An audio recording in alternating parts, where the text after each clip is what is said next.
তোমাকে দুটো চিঠি দিয়েছিলাম, কোনো উত্তর নেই।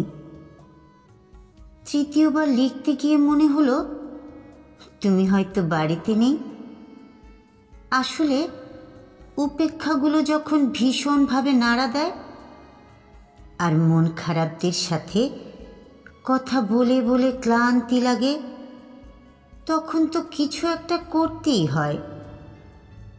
সেই যে দুশ্চিন্তাগুলো গত বছর আঁকড়ে ধরেছিল, আর তুমি একটা উল্কাঠির সাথে আরেকটা উল্কাঠি গলিয়ে গড়ে তুলেছিলে একটা সম্পর্ক,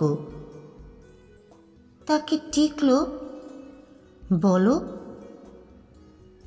আসলে কি জানো, উলের বাঁধনটাই ঢিলে ছিল।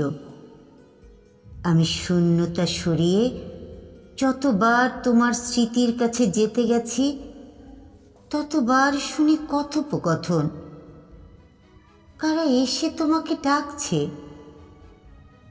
তুমি ভালো আছো? আমি একই রকম। একদিন এসো, তোমার উপেক্ষাগুলো নিয়ে যেও।